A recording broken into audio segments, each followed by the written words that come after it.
All right. Had my lunch. Had a dessert. Let's do 4.5. Okay, so 4.5 is nothing we haven't learned about already. It's just practicing graphing functions. That's all it is. So, let's start with problem 1. We're going to start with, sorry, I had to bend in to see it.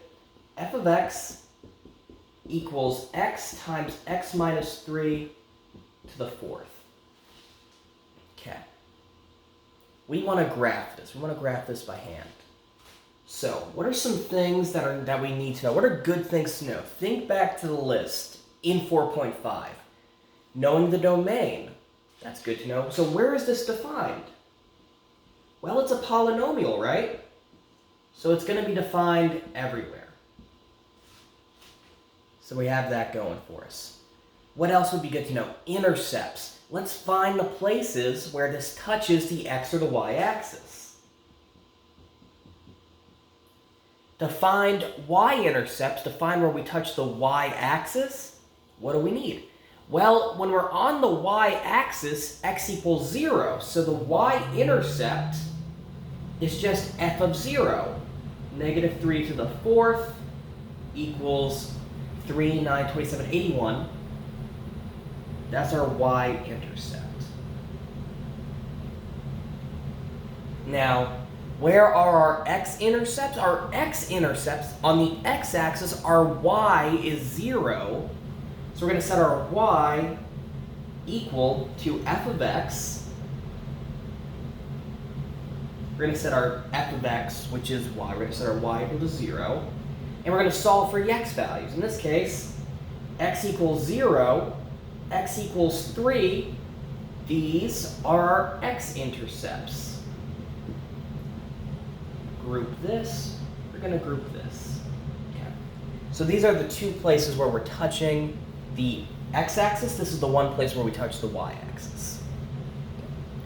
Something I recommend in a class is symmetry. You can think about symmetry, but honestly, you can skip symmetry.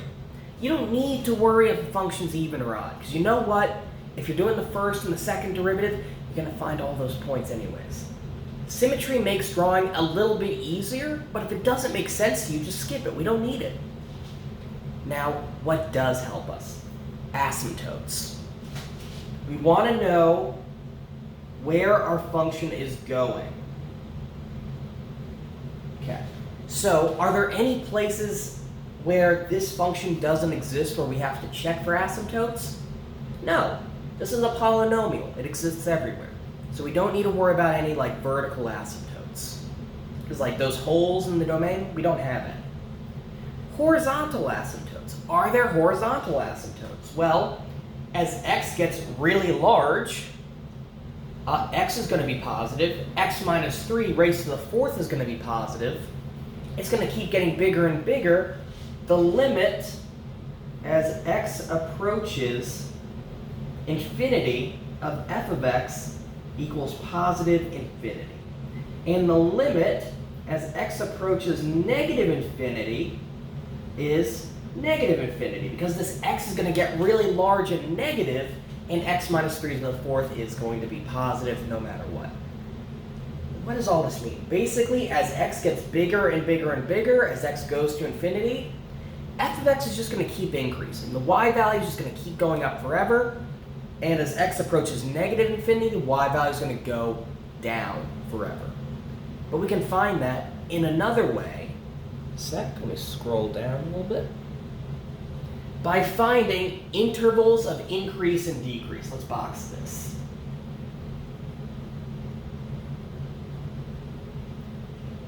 We want to know where a function's increasing and decreasing, but that's nothing new. We did that in 4.1. How do we figure out where a function's increasing or decreasing? Pause the video a moment, see if you can remember. If not, I'm going to say it for you. First, we take the first derivative. In this case, it's going to be a product rule.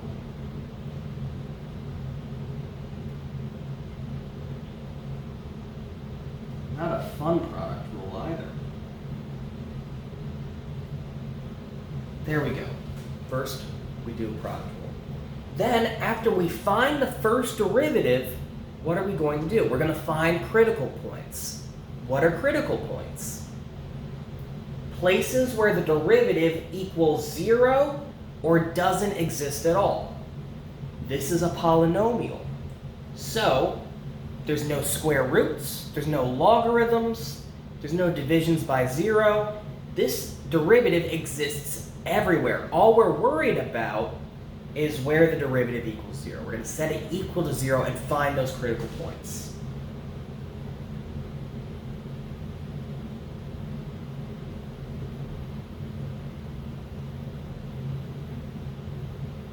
In this case, I'm going to factor out x minus 3 cubed, and we're going to have x minus 3 plus 4x. This is all going to equal 0, or 0 equals x minus 3 cubed, and we have 5x minus 3. Okay, so what x values make the derivative 0? We just solved these. X equals 3, and 3/5 as well. X equals 3/5. Okay. So these are the roots of our derivative function. They are critical numbers. And we use critical numbers to figure out where our function's increasing or decreasing. How do we do that? Maybe you remember we're going to set up a number line.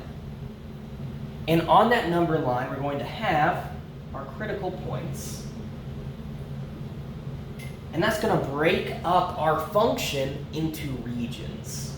And we're going to plug in one number from each region into our first derivative to see if our function is increasing or decreasing on that interval. So like here's one. From 3/5 to 3, that's an interval. We're going to take any number from between 3/5 and 3, plug it into the first derivative, and see what comes out. Let's do 1. If we plug 1 into our first derivative, we get negative 2 to the 4th plus 4 times negative 2 to the 3rd. This is going to be negative.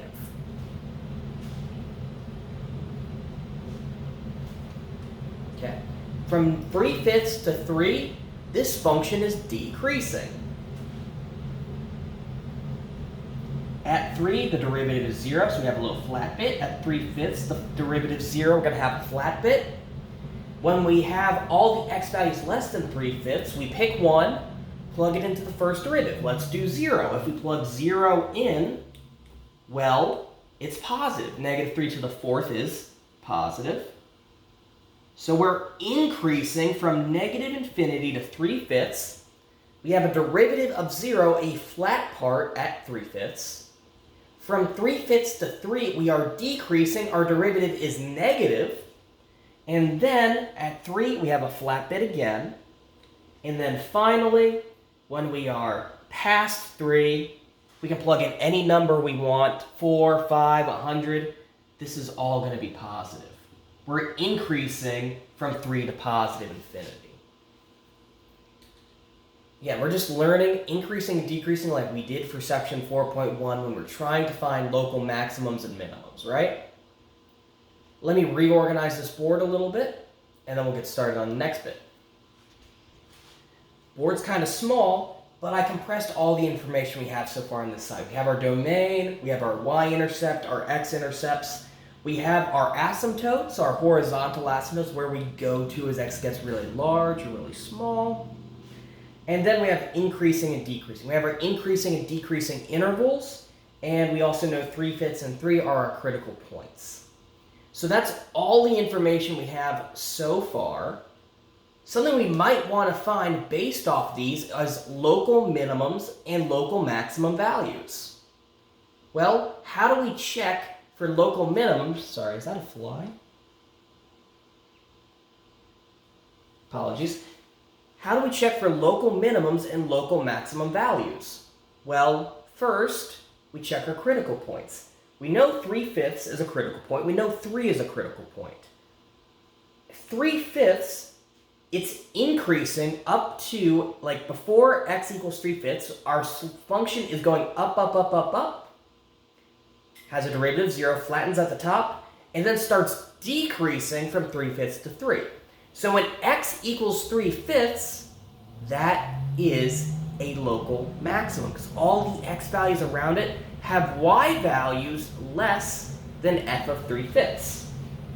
Let me write that. Local max, we're going to have x equals 3/5. And let's see, f of 3/5 is going to be, just a moment. So when I grade you on a test in like real life, I'm not going to need you to be this specific, but f of 3/5 is about 19.9. Okay, so let's talk about local mins too. Where might we have a local minimum? Well, local minimums occur when we're decreasing, flatten out, and then we start increasing again, right? So, where does that happen? We know 3 is a critical point. We are decreasing for x values less than 3, and we're increasing for x values bigger than 3. So, we have a local minimum at x equals 3. And f of 3 equals 0. That's our local minimum. Think back, if this helps, think back to when I drew the first derivative, like right over here. We were increasing, maxed out at 3/5, started going down again, hit 3, and then started increasing again. That's how we find those local mids and maxes, those little like peaks and valleys. Okay? What do we do next? Second derivative. I took the liberty of calculating the second derivative ahead of time. What does the second derivative tell us? Remember from earlier, 4.3. Second derivative tells us about the concavity of our functions. Pardon me. Kind of like whether they're curved up or down, they're kind of like the bowl shapes of the function. How do we find the concavity and points of inflection for a function? Well, first we take its second derivative, then we basically find the critical points of the second derivative. We find the places where the second derivative equals 0 or doesn't exist at all. This is still a polynomial. Derivative of a polynomial is a polynomial, so we're going to exist everywhere. We don't need to worry about the function not existing, but we do need to worry about it equaling 0. Let's do that. We're going to set it equal to 0, and then we're going to find x equals 3, and if we set 20x minus 24 equal to 0, we find x equals 24 over 20, or 6/5. Those are our two possible inflection points. Okay, so are they? Are they not? Let's see. We're going to set it up just like we do for first derivative.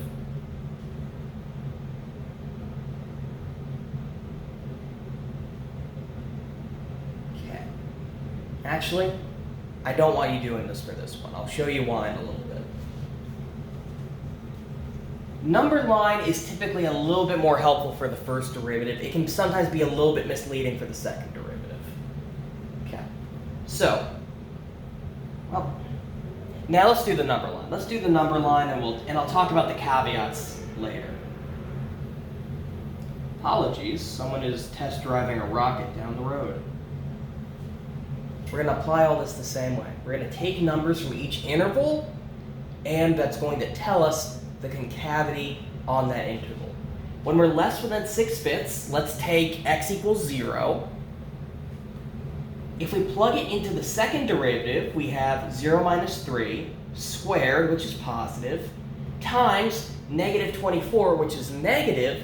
The second derivative is negative at x equals 0. We are going to be concave down from negative infinity to 6/5. So from negative infinity to 6/5, we have this bowl down shape.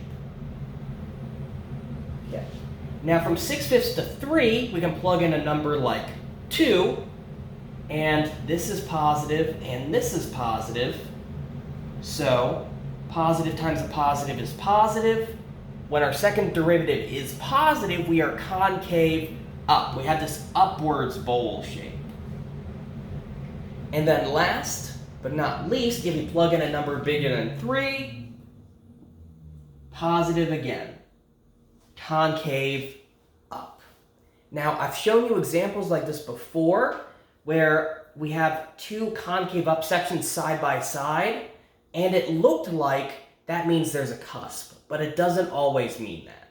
For right now, the key thing is we know the intervals where we are concave down and concave up, and we know the inflection point.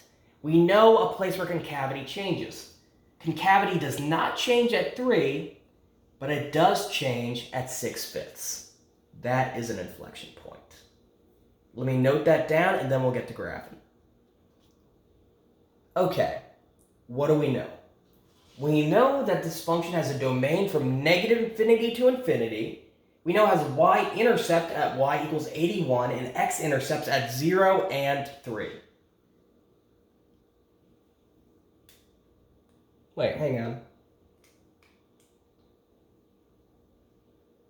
It should have a y-intercept of 81. Hang on. That's on me. I miscalculated. Y-intercept of 0, x-intercept at 0 and 3. We know that to the left we're going down forever. We know to the right we're going up forever. We know we're increasing from -infinity to 3/5 and from 3 to infinity. And we know we're decreasing from 3/5 to 3. We have a local max at 3/5, which is about 20, and a local minimum at 3, that's at 0. We're concave down from -infinity to 6/5, concave up from 6/5 to 3, and 3 to positive infinity. That's a lot, but we can use all of it. Let me draw like some axes and we'll get started. Okay, so our domain is -infinity to infinity. So we can draw across the whole graph, left to right, without any problems whatsoever. Now, let's add our intercepts. We know our y-intercept is at y equals 0, and we have an x-intercept at 0, so that's pretty handy. Those two are exactly the same place. We also know that we have an intercept in the x-axis at, let me condense this a little bit, make it a little bit shorter. We have an x-intercept at 3. There we go. So these are our two intercepts. We have a y-intercept and x-intercept at 0, and an x-intercept at 3. I'm going to skip asymptotes for like a little bit, and increasing and decreasing. First, what I want to do is I want to graph the local mins and maxes. So local max, when x equals 3/5, that's about here, we're going to have a y value of about 20. Like just a little bit less. But that's our local maximum. We're going to like come up to it and then we're going to start going back down. We also know that we have a local minimum at x equals 3 and f of 3 equals 0. We already have that one noted down. That's pretty cool. Now we go back and we think about increasing and decreasing, concave up, concave down. Now, let me think about this. Let's just like add a little dashed line here. This is 3/5, right? What do we know about the x values before 3/5? Well, we know that it's increasing. We know that our value is coming up to whatever this is, to f of 3/5. We know that our function is increasing up to this point. And because of what we did with the second derivative, we know we're concave down. What does an increasing concave down function look like? Well, it looks like this. See how it's increasing in y value, it's going upwards, but also it's curving downwards. We have that downward bowl shape, right? So for all the x values bigger than 3/5, this is what it looks like, more or less. Then what happens? Between 3/5 and 3, we're going to be decreasing. So we're coming down from this point to this point, but also we have another point of interest. Our concavity changes at 6/5. That's a little bit bigger than 1. So we're going to be decreasing from here to here, but first we're decreasing concave down. So we're like going down, we're curving downwards. We hit 6/5, and then we have this upwards bowl shape, right? We're decreasing from here to here, just like we know we will due to the first derivative, but from 6/5 to 3, we're concave up. We have an upwards bowl shape. And then from 3 to positive infinity, we're increasing and we're concave up. What does increasing and concave up look like? Like this. Pretty cool. I recommend you just write this graph into Desmos, compare what we have, just zoom out, compare what it graphs to this right here. It's going to look pretty similar. And no matter how complicated the function is, this is always, always, always what we do. We find the domain, we find the intercepts, we find the asymptotes. Increasing, decreasing, local maxes and mins, concavity, we find them all first. You can do a lot just with the equation and no graphing. And then only at the end do we put all these together into a graph that shows us our function. That was pretty cool. Let's do another one that's a little bit more complex. Okay, save some time on these. I might only do some of these. But here's one. F of x equals x squared divided by the square root of x minus 1. Let's do the 8 steps. First, we're looking at domain. Where does this function not exist? When x minus 1 is less than 0, or when x minus the square root of x minus 1 equals 0. Because we can't divide by 0, and we can't have negatives and square roots. Okay. So we need x to be bigger than 1, we need x to be greater than or equal to 1 so that this square root is defined, and we need the square root of x minus 1 to be bigger than 0 so that way the whole fraction is defined. And to make a long story short here, we just need x is bigger than 1. That is our domain. From 1 to positive infinity, not including 1. That's our domain. Now, not asymptotes, what am I talking about? First, let's think about intercepts. Well, if our minimum x value is 1, are we going to have a y-intercept? No, because y-intercepts happen when x equals 0. So no y-intercept. X-intercepts, those happen when y equals 0, when we hit the x-axis. So we're going to solve that for x. Okay. Well, we multiply this over, we get x equals 0. Should be an x-intercept, except we know x is not, in fact, it's not in the domain. So we're not going to have any y-intercepts. And as far as we can tell, we're not going to have any x-intercepts either. We're not going to touch the x-axis or the y-axis. That's pretty cool. I'm going to clean this up a little bit. Oops, hang on. All right, we're back at it. Okay. We did domain, we did intercepts. What's next? Asymptotes.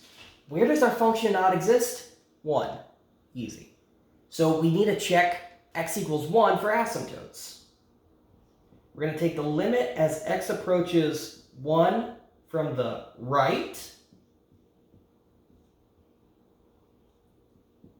And what happens when we get x values that are close to 1 but just a little bit bigger? What happens when we plug in 1.1, 1.01, 1.001 into these x's? Well, this up here, that's going to go to 1, right? Because we're just multiplying numbers that are basically 1 by itself. This is going to be about 1.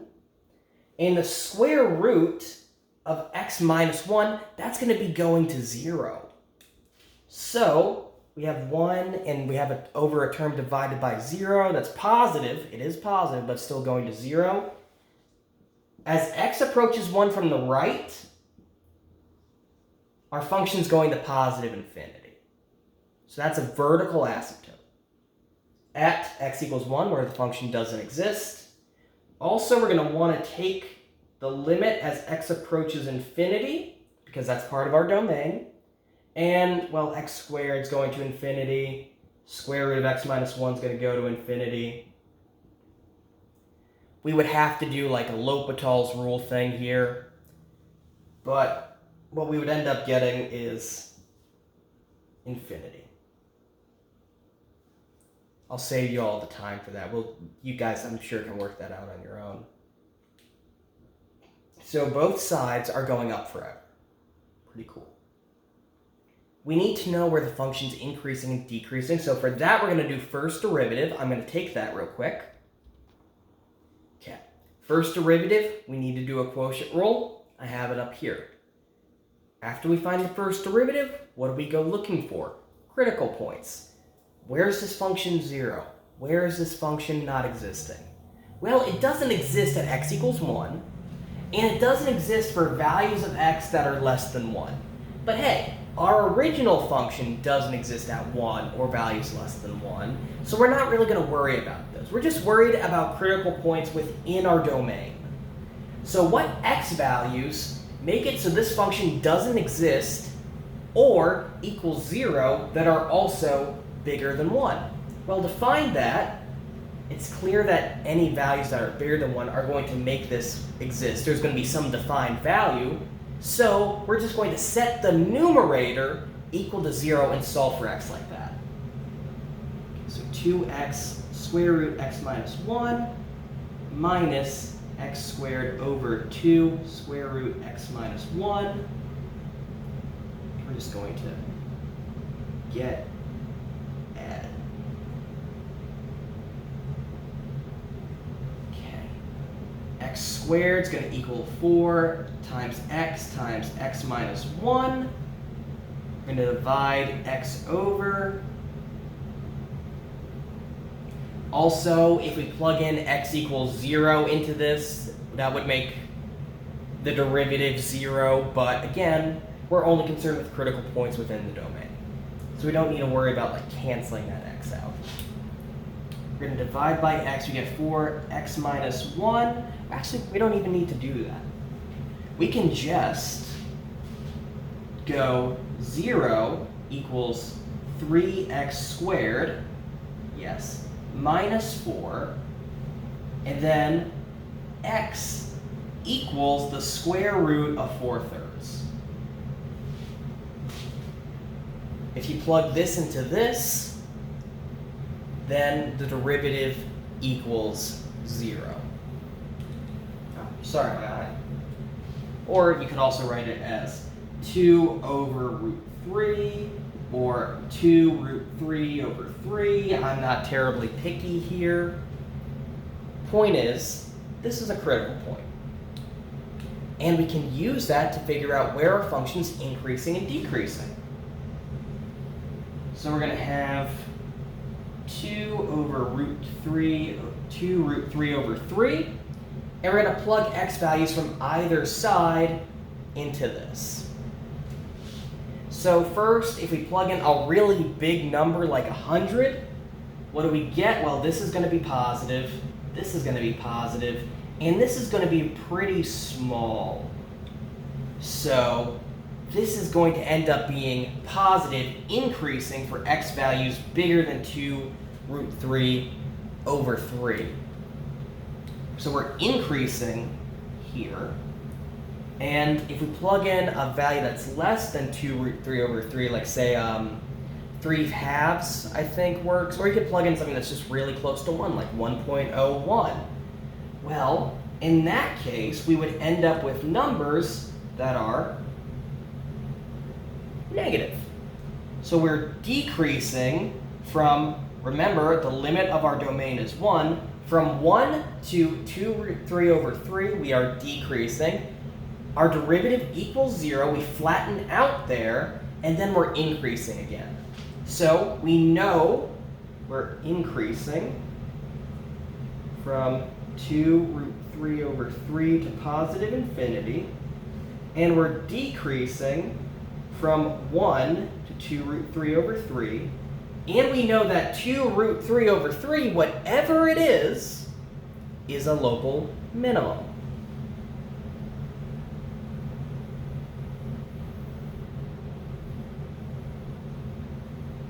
Okay, I'm going to erase some of this, clean some of it up. We're going to keep going. I took the liberty to calculate the second derivative off screen. A problem this complicated is not going to be on the test. I'm going to keep it all second derivatives. That should be fairly easy to do, even with the standard derivative rules. If you did this one with like logarithmic differentiation, it might be a little bit easier, but for right now we're just going to wrap up this problem. Okay. Where does the second derivative not exist? X equals 1. Easy. Where does it not exist? When x is less than 1, because this 5/2 means there's a square root. Again, you expect that. All right.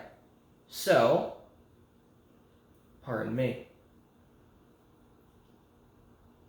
Where are our possible inflection points? Well, we don't have any places where this doesn't exist in the domain, so we're just going to look for places where this equals 0.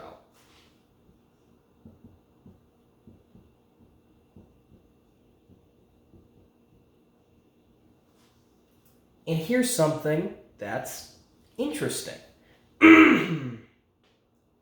Apologies. Let's see. 1 minus 1. See. This is something that might be, I'm trying to think about how to explain this. Give me a moment. I figured I'd go back to old reliable. If we do a quadratic formula here to try and find the roots of 3x squared minus 8x plus 8, we're not going to find any. Because this is 64 minus 12 times 8. We are going to have a negative number inside that square root. What does this mean? There are no x values between 1 and infinity so that this equals 0. What does this mean? There are no inflection points. There's no places where the concavity can change. It's the same everywhere. So, we can just plug in any number into the second derivative and we'd find the concavity. Let's go with 2. 3 times 2 squared, 3 times 4 is 12, minus 16 is negative 4, plus 8 is 4 in the numerator. 4 times 2 minus 1, 1 raised to the 5/2. This is going to be 1. It's going to be positive. From 1 to infinity, we are concave up. We are never concave down. There are no inflection points. That's pretty cool. Let's graph it. Here's our axis. First, our domain is from 1 to infinity. We have an asymptote at 1. So let's first mark that down. We're going to have a dashed line. So our curve, our function, is never going to touch this line, right? Now, we know that as x approaches 1 from the right, we're going to be going to positive infinity. We're going to be going up, up, up to infinity, never crossing this line. And we know as x goes to infinity this way, we're also going to be up forever. Okay? So we have that going on. We know we're never going to touch the y-axis or the x-axis. We know that we have a local minimum at 2 root 3 over 3. We know that we are decreasing from 1 to 2 root 3 over 3. And we know we're increasing after 2 root 3 over 3 to positive infinity. And finally, last but not least, we know we're concave up everywhere. So from here to here, from 1 to 2 root 3 over 3, we're decreasing and concave up, so we're going down, but we're curved upwards like a bowl. And from 2 root 3 to infinity, we know we're increasing, we're going up, and we're still concave up. This is what our graph looks like. It's kind of like a skewed parabola. Graph it out on Desmos, see if it looks similar. This is a pretty cool technique. We can just take a function and just read about it, do some stuff with it, and look, get a picture. How does this behave? Pretty neat. I'm going to try and think. I'm looking at the practice problems. I'm not sure I'm going to do all of them, but there's a couple of examples I want to get to. Okay, so we're going to do 5 examples total. This is number 3. Cosine of x over 2 plus sine of x. We ran out of time in class, but I was talking about this one once. Okay, so first, domain. Is there any places where this denominator equals 0? No. Sine is never less than -1, so the denominator is never less than 1. We never divide by 0, so our domain, box this, domain is all the real numbers. Negative infinity to positive infinity. Okay. Intercepts. All right, we're going to start with the y-intercept. F of 0 equals cosine of 0 over 2 plus sine of 0. Well, cosine of 0 is 1. Sine of 0 is 0. 1/2 is our y-intercept. When we're at x equals 0, our y value is 1/2. So that's one of our intercepts. What are our x-intercepts? Well, for that, we're going to set y equal to 0 and solve for x. Where is cosine of x equal to 0? Well, there's pi over 2, 3 pi over 2, 5 pi over 2, 7 pi over 2. Our x-intercepts happen at pi over 2 plus some multiple of pi. I'm going to clean this up a little bit, but every pi over 2, 3 pi over 2, 5 pi over 2, we're touching the y-axis. Hang on. Cool. We have our intercepts. Are there any asymptotes? No, because this here is never going to be 0. We're not going to have any places where we're undefined, we're not going to have any vertical asymptotes, and we're not even going to have horizontal asymptotes. If we take the limit of cosine or sine as x goes to infinity, they don't exist. They just keep oscillating up and down forever and ever and ever. No asymptotes. So that's something cool that happens with some like trig functions. Okay, so we have all those. Let's see, domain, intercept, we checked asymptotes. We're going to skip symmetry, even though it kind of shows up here. Let's talk intervals of increase and decrease. First, we're taking the first derivative. This is a quotient rule, so low d high, we're going to have 2 plus sine of x times the negative sine of x minus high d low minus, this is going to be cosine squared. There we go. All divided by 2 plus sine of x squared.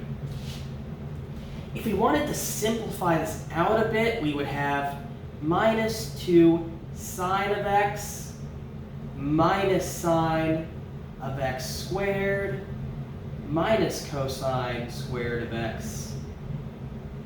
And it's all going to be divided by 2 plus sine x squared. And if we wanted to simplify this even further, this sine squared, cosine squared, we could use what we know of trig identities and rewrite this as negative 2 sine of x minus 1 divided by 2 plus sine of x all squared.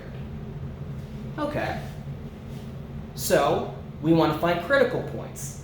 Where does the function not exist? Where does it equal 0? It exists everywhere because our denominator never equals 0. Where does the function equal 0? Where does our derivative, I should say, equal 0? Well, we're going to set the numerator equal to 0. We're going to solve for x. Where does sine of x equal negative 1/2? Well, there's a lot of places where it equals negative 1/2. It equals negative 1/2 at 4 pi over 3.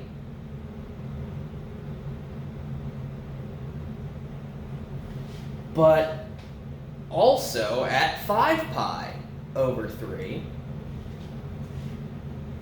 And then again at, like we can add 2 pi and we end up back where we started. So 4 pi over 3, 5 pi over 3. Then if we add 2 pi, we get like 10 pi over 3. We get, what was I thinking about? 11 pi over 3. Okay, so this is a little weird. We have like repeating critical points, right? This happens a lot for trig functions. So how do we deal with that? Here's an example. We're going to go from like, say, 0 to 2 pi. We're just going to cut off the graph there. 0 to 2 pi, 4 pi over 3, 5 pi over 3, and what happens? Well, if we plug in a value between 0 and 4 pi over 3, like pi, then our first derivative is negative in the numerator and positive in the denominator. So we're going down. And then from 4 pi over 3 to 5 pi over 3, is it 5 pi over 3? No, it is not. Hang on. Fixed, for the most part. So when sine of x equals negative 1/2, x equals 7 pi, 11 pi over 6, 19 pi over 6, 23 pi over 6. In general, x equals 7 pi over 6 plus some multiple of 2 pi, or 11 pi over 6 plus some multiple of 2 pi. Okay, so let's redraw that number line. We're going to have 7 pi over 6, and we're going to have 11 pi over 6, and we're going to have 19 pi over 6, and then we're going to have 23 pi over 6, and we'll get into why this problem's a little interesting. Okay, so first, what's a number between 7 pi over 6 and 11 pi over 6? 3 pi over 2. That would be, wait, 7 pi over 6, 11 pi over 6. Yeah, 3 pi over 2, which would be 9 pi over 6. That's between these two. If we plug that into sine, we get negative 1, 2 minus 1. We have a positive numerator, positive denominator, positive. If we plug in something between 11 pi over 6 and 19 pi over 6, well, we could plug in, for instance, 2 pi, 12 pi over 6. Sine is 0, negative numerator, positive denominator. We're decreasing on this interval. 19 pi over 6 to 23 pi over 6. What's in between those? Well, for one thing, 3 pi over 2 plus 2 pi. So that 9 pi over 6, if we add 12 pi over 6, we get 21 pi over 6, which is between these two. And, hey, we have a positive numerator again. And this is why this problem's a little strange. This is a periodic problem.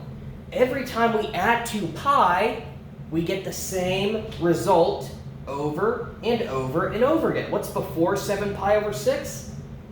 It's going to be negative. How do I know that? Well, when we add 2 pi, we're right back. Like when we add 2 pi to 7 pi over 6, we're at the same place all over again. If we add 2 pi to cosine and sine, we get the same answer we get for just x. So this is going to repeat. And I'm going to write that up. Hang on. Okay. Where's our function increasing? From 7 pi over 6 plus 2n pi to 11 pi over 6 plus 2n pi. And where's it decreasing? From 11 pi over 6 plus 2n pi to 7 pi over 6 plus 2n plus 1 pi. So basically, when we're between the 7 pi over 6 and the 11 pi over 6 of a cycle, we're going up. Everywhere else, we're going down. We're decreasing. This is handy for us because it tells us something important. Whenever we're at the 7 pi over 6 plus 2 times some multiple of pi, we are at a local maximum because we're changing from decreasing. We're at a local minimum because we're changing from decreasing to increasing. We're at 11 pi over 6 plus 2 times any multiple of pi. We're going from increasing to decreasing. In the book, it recommends drawing this out like once and copying it a bunch of times. Let me do an example for that one. Maybe that'll be a little bit easier than thinking about it this way. First, let me just show you. F of x equals cosine of x over 2 plus sine of x. If we do f of x plus 2 pi, then we find that cosine of x plus 2 pi. We find that the function value is cosine of x plus 2 pi, 2 plus sine of x plus 2 pi. These are the same. The period on which this is repeating is 2 pi. So we can just say, oh, where is this increasing? Well, it's increasing from 7 pi over 6 to 11 pi over 6. Like we just imagine limiting ourselves to 0 to 2 pi. We're going to be increasing from 7 pi over 6 to 11 pi over 6. And we're going to be decreasing everywhere else.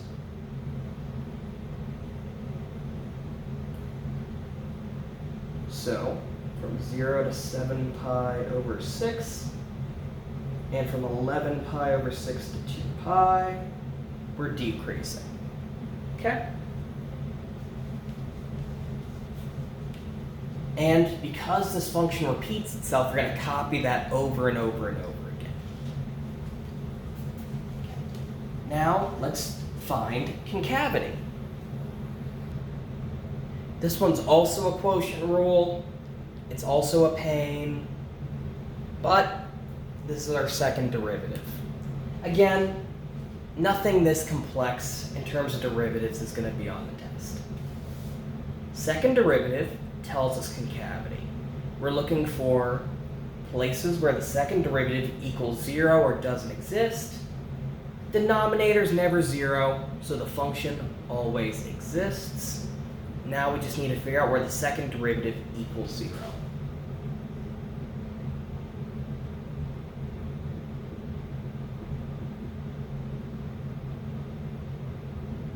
Okay, well, cosine of x equals 0 when x equals pi over 2 and 3 pi over 2. We're not going to worry about the repeating. We're just going to focus on 0 to 2 pi because we'll do the repeating later. And 1 minus sine of x equals 0 when 1 equals sine of x. So that's going to be x equals pi over 2. Hey, look at that. So that's a little bit easy for us. We just already have all the values we need. Let's figure out where we're concave up and down. Pi over 2, 3 pi over 2. We're going to plug in values in between and see what we get. Let's go with pi first. If we plug pi into this, we get 2 in the numerator, and the bottom's going to be positive.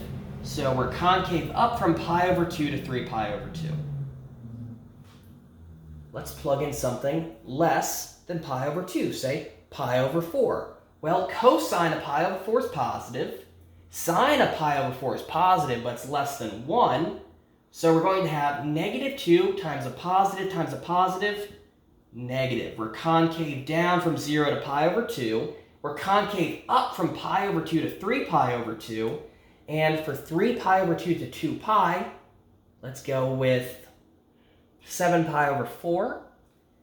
Cosine of that is positive. We have a negative times a positive times another positive, concave down. We have an inflection point here and an inflection point here. Concave up from pi over 2 to 3 pi over 2. Concave down from 0 to pi over 2. And from 3 pi over 2 to 2 pi. That's everything. We have our inflection points. We have our increasing and decreasing. We even have like local mins and maxes. Let's graph it. All right. I have my axis marked out. Domain is all the real, so we can graph everywhere. Let's start with y-intercept. When x equals 0, y equals 1/2, we'll graph that. Where's our x-intercepts? It's pi over 2 plus pi plus pi plus pi. Let's start by just graphing from 0 to 2 pi, right? So, what happens? When we're at 7 pi over 6, from 7 pi over 6, from like right here, to 11 pi over 6, we are increasing. So we're decreasing from 0 to 7 pi over 6, and increasing from 7 pi over 6 to 11 pi over 6. 7 pi over 6 has a local minimum. If we plug this in, cosine of 7 pi over 6 is like root 3 over 2, and then we're dividing it by 2 plus 1/2, that's like 5/2. We're going to have, let's see, cosine 7 pi over 6 is also negative root 3 over 2 divided by 2 plus negative 1/2. So we're going to end up with a value somewhere like around here, we'll say. 11 pi over 6 is a local maximum because we're increasing to 11 pi over 6 and decreasing after. Cosine of 11 pi over 6 is, that's positive root 3 over 2. And we're dividing by 2 plus the sine of 11 pi over 6. So we have like root 3 over 2 divided by 1/2. We're going to end up with a value like up here. So this is like our local min and our local max.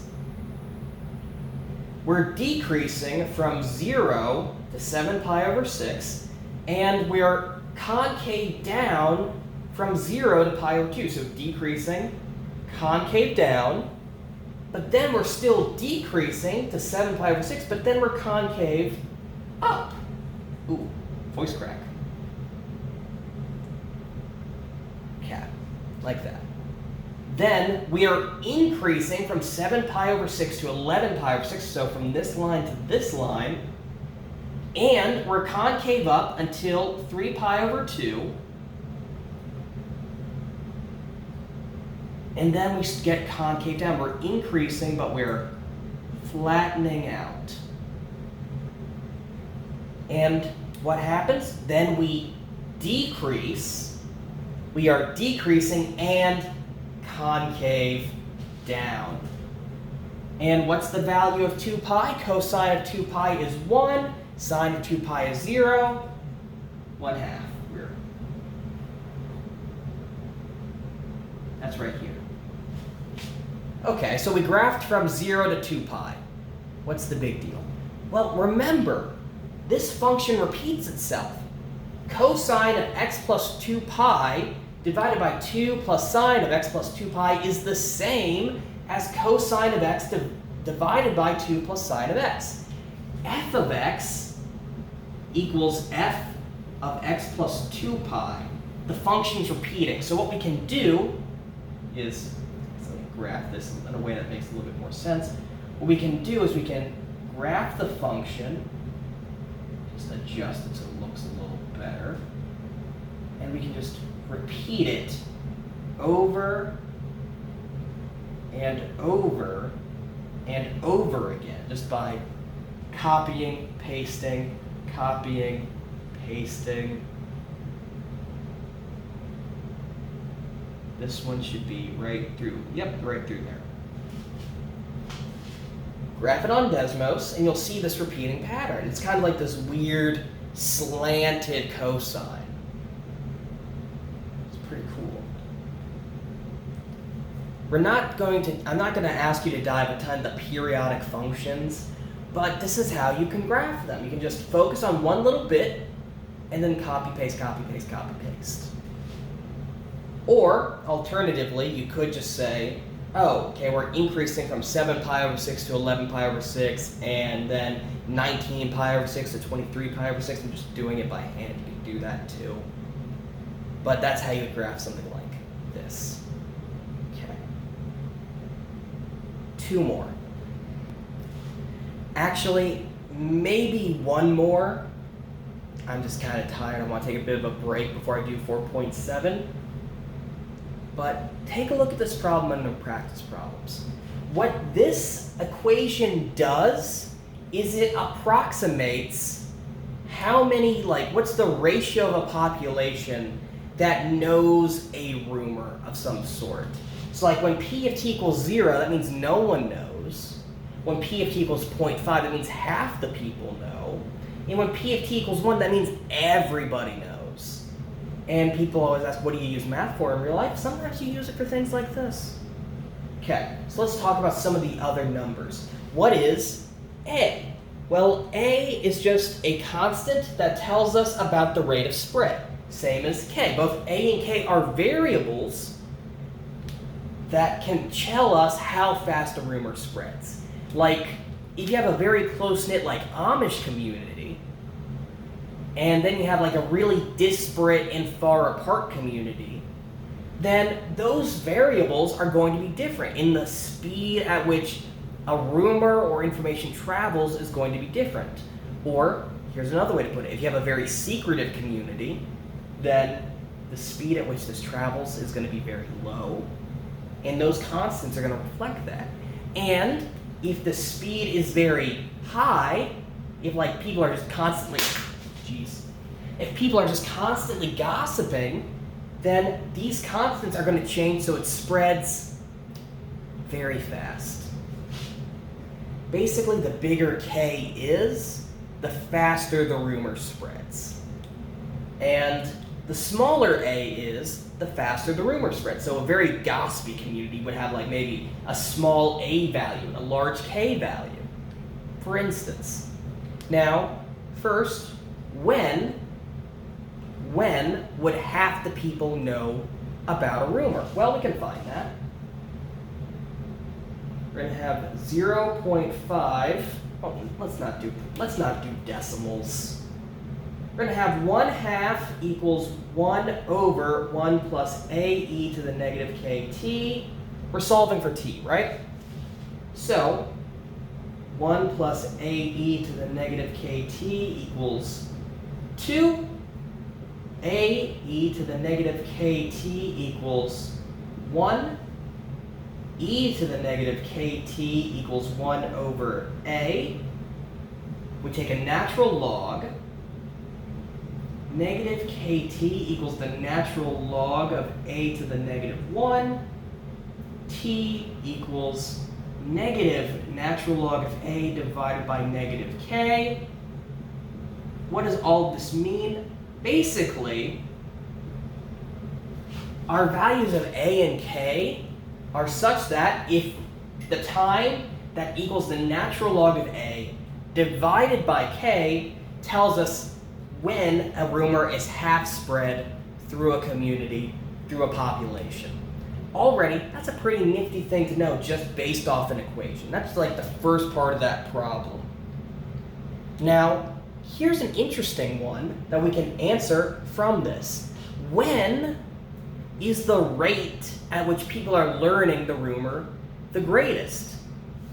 Because if we're at like the very end, if we're at like, oh, like 90% of people know, then that final 10% is going to learn like fairly quickly. It's going to be a pretty sharp, it's going to be pretty quick that they understand the rumor. And then we're going to level off, because once there's 100% of the people knowing, there's no one else for us to tell. And by contrast, when we have 0 people, or just one person, like 1/100th of the people know, then we're going to start spreading slowly, because there's only so many people that can tell the rumor to begin with. So, when is this spreading fastest? Well, a sec. Yeah. When is the rate of speed for the rumor greatest? That's the question the book asks. Well, first, what is the rate of speed for the rumor? That's going to be the derivative. If this tells us how many people know the rumor, this tells us how many more people are learning the rumor at any given time. And we can do this with a clever application of the chain rule. Pardon me.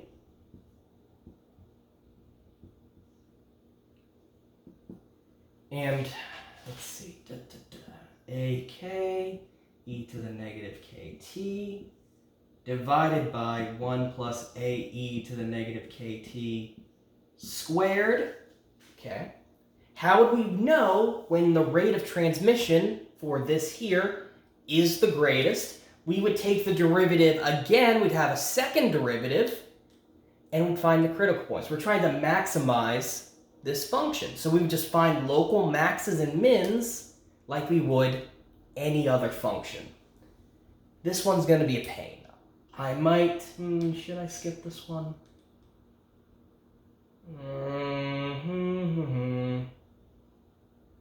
Yeah, I'm going to skip this one. Just part B. For number C, we are going to do number C. Let's sketch the graph. That's what 4.5 is about. Let's sketch... Let's sketch how fast a rumor spreads in a population. First, domain. Well, first, we're just worried about times bigger than 0, right? We can't have negative time. So, at a t0,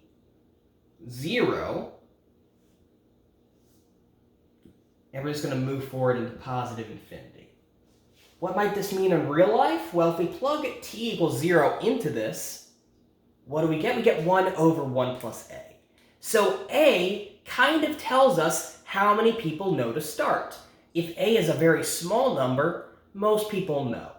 If a is a very big number, then very few people know to start off with. If a is 99, that means only 1 in 100 people know the rumor when we start measuring. So that's pretty cool. 0 to infinity. Are there going to be any asymptotes? No, this function exists everywhere. So that's pretty cool. Intercepts. I kind of talked about this with the A, but when we're at the y-axis, when t equals 0, our y-axis, our y-intercept is 1 over 1 plus a. A tells us how many people know. And are we ever going to touch the x-axis at all? No. The numerator is always positive, and the denominator is always positive. So, we're never going to have a y value of 0. We're never going to have a rumor that nobody knows. If we did have a rumor no one knows, it's never going to spread. So we only have one y-intercept. Handy. Okay, we did domain, we did intercepts. If we take the limit, if we do an asymptote real quick,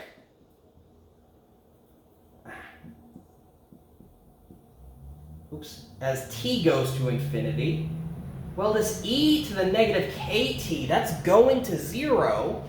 So we have 1 over 1 plus 0, which is just 1. As t goes to infinity, everybody learns the rumor. It just happens eventually. That is our upper That's like our horizontal asymptote. We're approaching 1. We're approaching everyone knowing. Okay. Now, increasing, decreasing.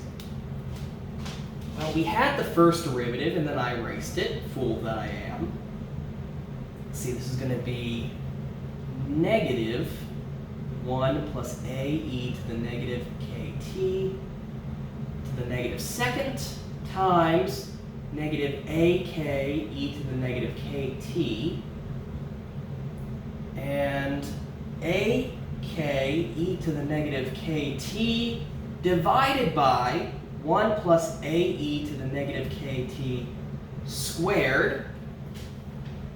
We want to know where it's increasing and decreasing, right?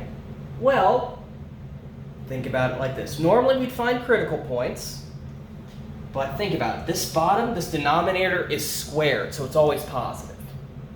And if we look up here, what happens? A is going to be positive. K is going to be positive. E to the negative kt is positive because t is always bigger than 0, and k is bigger than 0, and e is bigger than 0. The derivative is always positive. And that makes sense. Are people going to not learn the rumor? Are people going to go around Men in Black erasing the rumor from people? No. Once someone knows the rumor, they know it for good. So the derivative is always positive. People are always learning the rumor. The proportion of people that know it is always increasing, never decreasing. We're always, always increasing.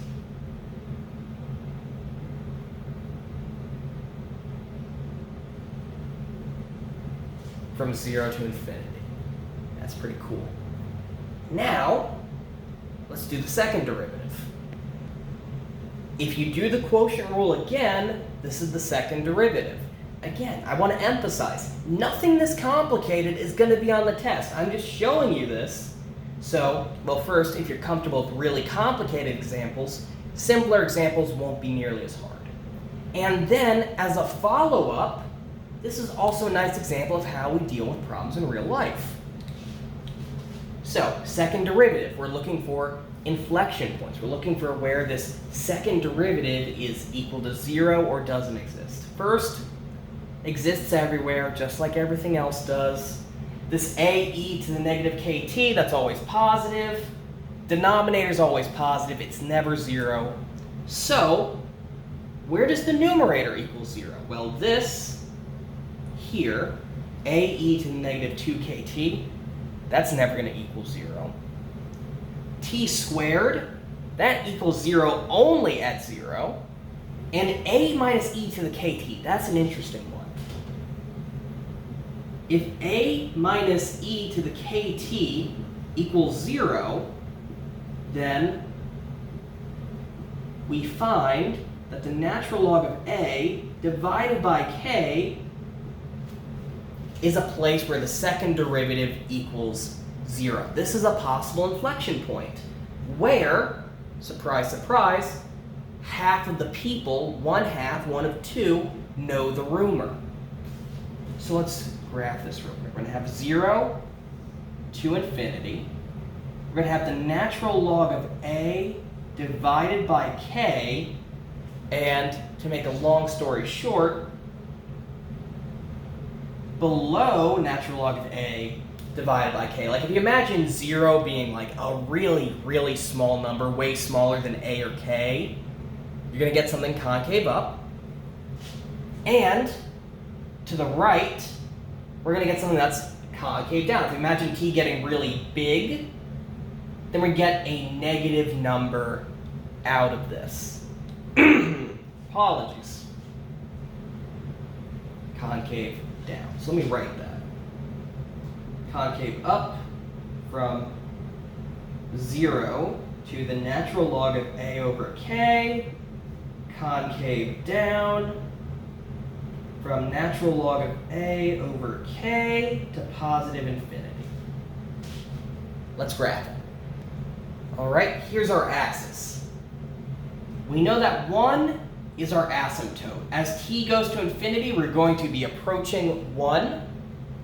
And we know that our y-intercept is 1 over 1 plus a. This is sort of like the initial population that knows the rumor.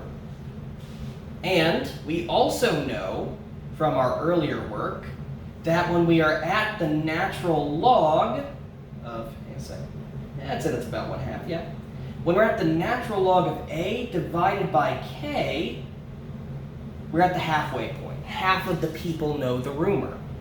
Okay, what else do we know? We're increasing everywhere, and we're concave up from 0 to the natural log of a divided by k. So we're from this part, from here to here, we're increasing concave up. And then at natural log of a over k, concavity switches. Now we're still increasing, but concave down. And we're approaching that horizontal asymptote. So this is an example of math for real life. I'm sure that, in one of your friend groups or clubs or whatever you do, you had information get out that people that you did not want to get out. Like maybe someone knew something that would have been nicer if they didn't know.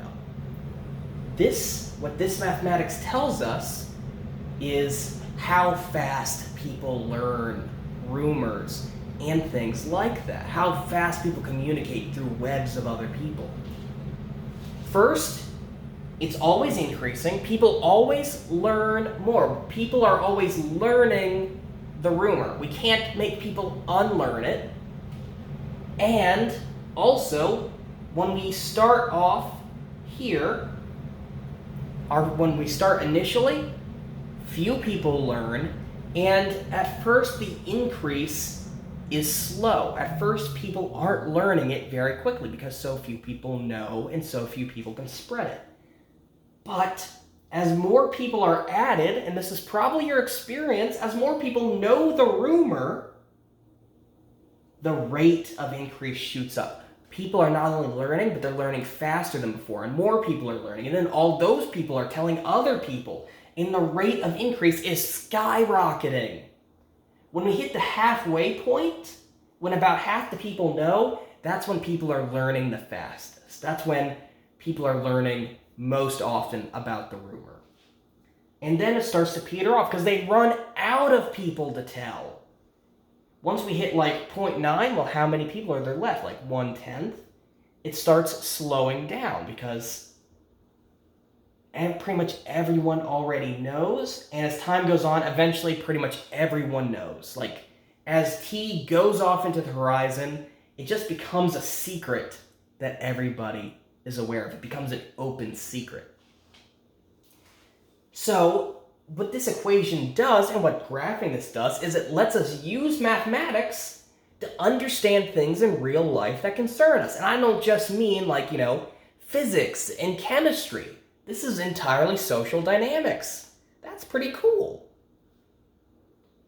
Again, not a problem going to be this complicated on the test, but I thought showing you an example of something like this, where it's a real-world experience that's not just like science and math and whatever, and also giving you something to graph, could be handy. I like this problem a lot.